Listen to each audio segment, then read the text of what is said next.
नागरिक बंधुओं, विशेषकर राजपूत समाज का ये निमंत्रण था।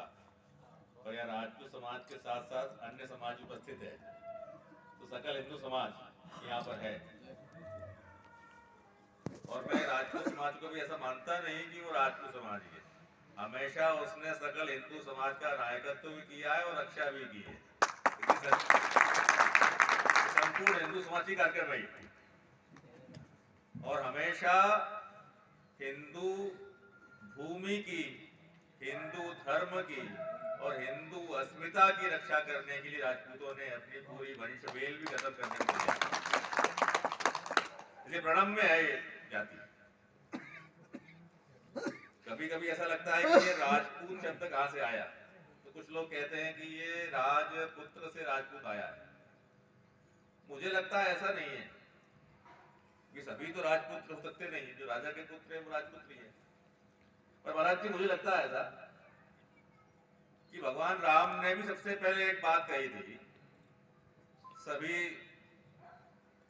देशवासी संदेश भी है वो, उन्होंने कहा था कि जननी जन्म भूमिश्च स्वर्गादपि गरीयसी। माँ और मातृभूमि ये स्वर्ग से बढ़कर है, ये राम ने हमसे कहा था।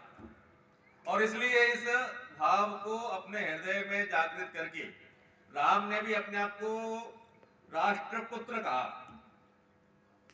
आप ये उत्तर रामचरितम जो राजा भर्तृहरि ने लिखा है, भर्तृहरि नहीं, अपने भवभूति महाराज, तो उन्होंने लिखा है उसमें भगवान ने अपने आप को राष्ट्रपुत्र कहा है। और इसलिए राष्ट्रपुत्र राष्ट्रपूत होते होते राजपूत हो जाओगा शायद। जय श्री राम।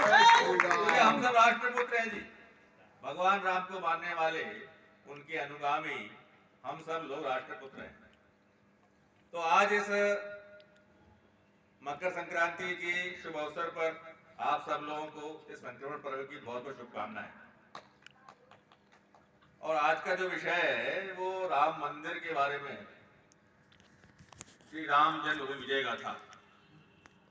तो विजय गाथा तो अब पूर्ण होने जा रही है और हम सब लोगों का सौभाग्य है कि हमारे सामने हमारे आराध्य पूजनीय राम जी का मंदिर बन रहा है। हम वही लोग हैं जो कभी कहते थे कि लाठी गोली खाएंगे मंदिर वहीं बनाएंगे, तो आज ये मंदिर वहीं बन रहा है। हम ये कहते थे कि सौगंध राम की खाते हैं मंदिर भव्य बनाएंगे, तो मंदिर भी भव्य बन रहा है। जो जो हमने कहा था, जो जो हमने सोचा था, वो पूर्ण हो रहा है।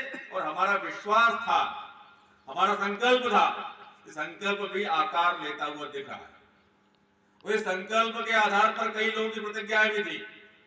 अभी मैं सुन रहा था टीवी में, तो वहां उन्होंने बताया कि 105 गांव के राजपूत समाज के लोगों ने, लाखों लोग हैं, उन्होंने प्रतिज्ञा की थी कि जब राम मंदिर बनेगा तभी पैरों में जूते पहनेंगे, सर पे पगड़ी बांधेंगे। ये संकल्प था। और हम वही लोग हैं जो मानते थे कि रघुकुल रीत सदा चली जाए, प्राण जाए पर वचन न जाए। ये भी भगवान राम ने कहा था हमको, ये हमने धारण किया हुआ है।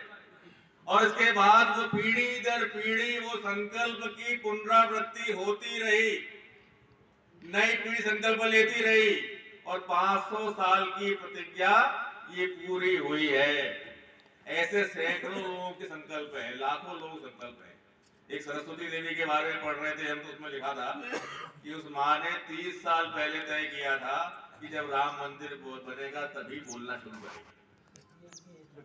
दतिया की है, मौनी बाबा है, मौनी बाबा।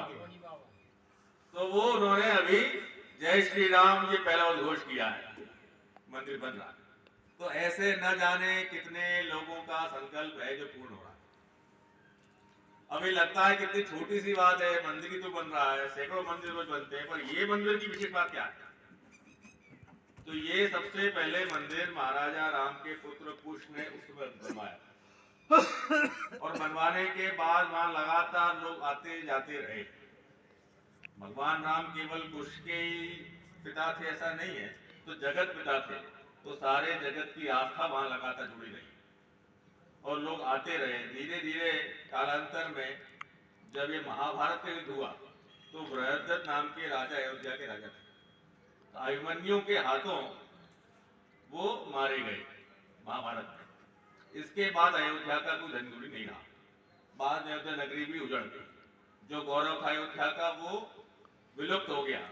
बाद में विक्रमादित्य द्वितीय जब वहां पहुंचे तो उनको स्वप्न हुआ कि राम का मंदिर यहाँ पर है। तो उन्होंने फिर से एक भव्य मंदिर बनाया। उस मंदिर के प्रति आगाध श्रद्धा लोगों की थी। लोग जाते रहे, लाखों लोग जाते रहे। सब तो मोक्ष पुरी अयोध्या है ही हमारे। और इसके बाद भी एक कालांतर में मंदिर चलता रहा। तो मंदिर का विध्वंस करने का जो कारक बना वो बाबर।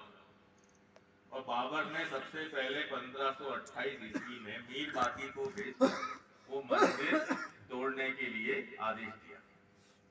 तो मीर बाकी ने सहजता से मंदिर तोड़ दिया ऐसा नहीं है। तो वहां जब वो आक्रमण करने के लिए गए तो 1,70,000 राजपूतों की सेना ने उसको रोका। एक सप्ताह युद्ध चलने, जब तक एक राजपूत जीवित रहा तब तक मंदिर पर बढ़ नहीं पाए। 7 दिन के भीषण युद्ध के बाद फिर वो मंदिर की तरफ बढ़े। पीलीभीत के नरेश थे उस समय। और आगे बढ़ते हैं अपन। तो उसके बाद राणा रणविजय सिंह, उनके महामंत्री कुल पुरोहित थे देवीदीन पांडे। उनके नेतृत्व में 70,000 सैनिकों ने युद्ध किया। उसके बाद रणविजय सिंह स्वयं युद्ध करने आए। उनके जाने उनकी पुत्री जय कुमारी, उसने 35,000 राजपूत महिलाओं के साथ युद्ध किया। वो भी वीरगति को प्राप्त हुई। तो लगातार हमने स्थान कभी छोड़ा नहीं। लगातार वहां संघर्ष चलते रहे।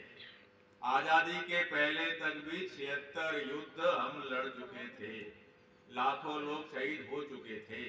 इतना वो हमारा पवित्र स्थान था, उसकी रक्षा के लिए संघर्ष किया। और केवल वो हिंदू का स्थान था ऐसा भी नहीं है। तो जैन धर्म के लोग कहते हैं कि आदिनाथ भगवान, जिनको ऋषभ देव के नाम से जाना जाता है, वो भी इक्ष्वाकु परंपरा में से ही उत्पन्न हुए थे। और ऋषभ जैन के बाद अजितनाथ भगवान, सुमतिनाथ भगवान, अभिनंदननाथ भगवान, ऐसे 5 तीर्थंकर भी अयोध्या में ही जन्म लिए। और गुरु नानक देव, जहां से सिख धर्म का प्रादुर्भाव होता है, वो भी जब मदीना गए थे एक बार, तो मदीना में उनसे परिचय पूछा तो उसने कहा था कि भगवान राम के पुत्र लव थे, उनकी राजधानी लाहौर बनी। उस लाहौर की पीढ़ी में ही इस नानक का जन्म हुआ है। ऐसा गर्व से नानक देव कहते थे। तो अपने आप को वो भी इसी कुल से जोड़ते थे। बौद्धों के जो भगवान बुद्ध थे वो भी 3 महीने तक अयोध्या में उन्होंने वास किया है। अयोध्या को वो साकेत कहते थे और सरयू को गंगा कहते थे। तो ऐसे वहां पर 3,000 बौद्ध भिक्षु